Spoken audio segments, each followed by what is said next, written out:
Hi ladies, shalom. This is Rachel here with another tutorial, and I'm going to show you today how I tied this wrap, which is what I wore a few weeks ago, I think, and then I wore it again this past Sunday at the annual Head Wrap Expo in Detroit, Michigan. And I had a lot of requests for a tutorial, and it's super easy, so I'm really excited to show it to you today. A lot of the ladies who asked me to make this video wanted to know how to really start from scratch from the very beginning, so I'm going to show you that, and stick around and I'll show you how. Okay, hi. So to start with, I wear underneath this wrap the Wendy Beret Volumizer, which I don't want to take this one off, so I'll show you a separate one. Is shaped like a chef's hat and it's really great. It has an attached no-slip headband, so once you wrap over it, it stays put. It holds the scarf in place and holds everything on your head. Because of all this poof, which you can see, it gives you a tremendously large amount of volume, which I happen to think looks nice with this style. You could try it with a smaller size volume, but it would change the look, the end result. And the great thing about the Wendy, in case you don't know, by the way, is that it has a hole on the inside where you can easily add or remove the stuffing that is filling it up. So if you feel like it's too small or too big for you, you can go in there and adjust the size of poof, which is really nice. So I have that on my head. And the only other item I need for this shimmery turban is a shimmery scarf. And this is the pewter one. I just happen to think it's really nice and formal, and because of the fancy fringe, it works really nice to have hanging by your face. You could definitely try this wrap with other scarves, and other thin scarves, I would say. Like if you tried a pashmina or a thicker woven scarf, it would be really bulky and just change the look of it entirely. Any scarf with tassels, though, or fringes, you know, they're going to be hanging by your face, so it will really highlight that nicely.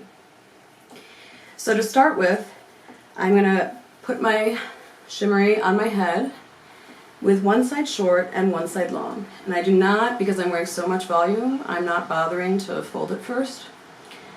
And the short side, it's kind of hard to estimate how short exactly. I figured out for this volumizer and my head shape and everything, it's about an arm's width of length on the short side. So I know that as long as I have approximately, I hope you can see that back going on one side, I'm good to go. And I also want to do the short side on the opposite side of my head from where the point and the cross of my turban is going to be. So today am going to do that crisscross over my left eye, which will be your right as you're watching this. And now what I'm going to do is bring up my tails. And when I do so, the goal is to have the top laying flat and to create like a crease on either side like this as you bring up the tails. And that takes some practice, but you can definitely learn to do it, you know, over time. It becomes easier. Because there is a little bulkiness here with my scarf, I'm just tucking it in to the crease. So now that I have my tails up, I'm going to first bring my short tail across and then my long one over it. And see, actually that wound up being in the center of my head, which isn't so bad, but I do want it today over to the side, so just moving it over some. Okay, I hope you can see that clearly. So now, with the longer tail going over the short, so I can let go of it, it just hangs just fine. I'm going to take this long tail and spread it out a bit and bring it around the back. See how it's spread out like that? You can do it thinner, but I just kind of like the look of it wider. And up to the top. So, and now is usually where I go in and look and see if there's like any creases that I don't like. Like up here it's a little bulky, so I can just push that down some. That's actually, this is making me notice another thing worth noting about these scarves, the shimmery, is that because they are mesh and net-like, you can see through them.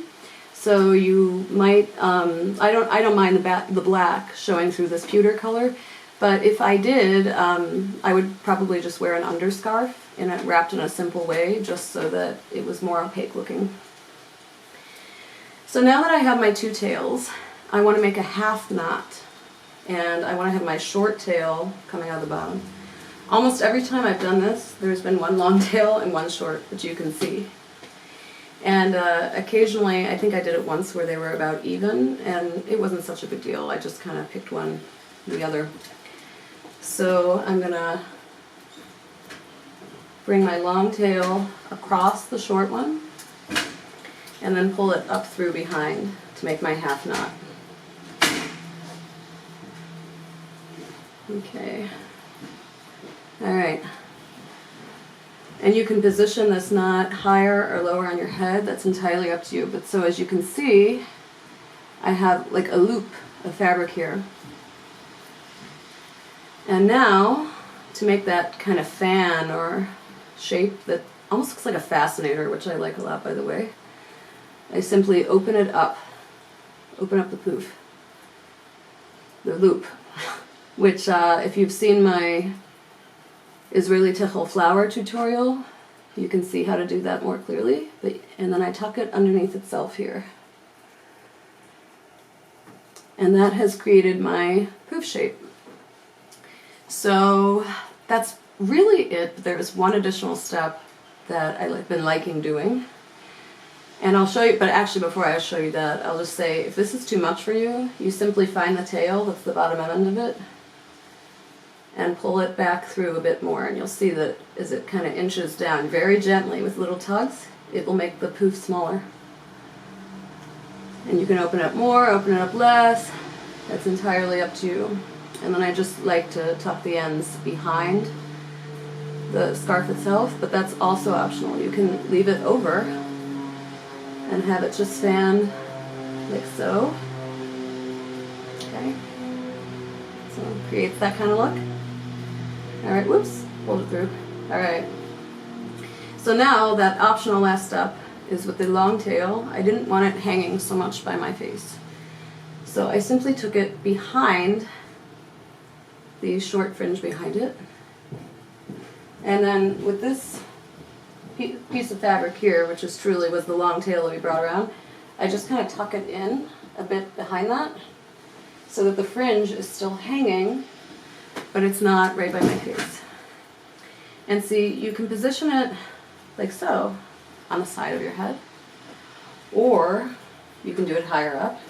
I mean, that is like really entirely personal preference. I'll show you it higher on the head, which is more closer to how I was wearing it before. I'll do this one real fast. So there we go, higher up. Fan out my half knot loop. And I'm going to tuck this side behind because I see how it's kind of flopping. I didn't want some floppiness. Okay. And then I take my long tail behind the short one. And then tuck it under my strip of fabric there. And that's it. You can also turn the short tail a bit to have the fringe hanging differently if you'd like. An optional step that I did once as well is instead of taking the long tail and tucking it like that, I took a pin, and I have here like, this is a, I don't know if you can see it clearly, it's an antique stick pin, about, I don't know, finger's length. But you could even use like a decorative brooch or something. And just pin that other tail back a bit. Let's see. Actually, you can, I mean, really just pin them both however you want. My shimmery fringe is getting tangled. There we go. Okay. So I just weave that in and out. And there you go. So that is the completed look, ladies. I could play with it all day. Like I mentioned earlier, when I wore this at the Head Wrap Expo, I got ladies stopping me all day asking how it's done. And I showed a few hands-on how to wrap it on themselves, but I felt really bad that there wasn't a tutorial yet for it. So I'm glad that I could make this for you today. If you have any questions or comments, please post them below, and I will do my best to follow along and respond and answer them for you. So have a good day. Have a great weekend. Bye-bye.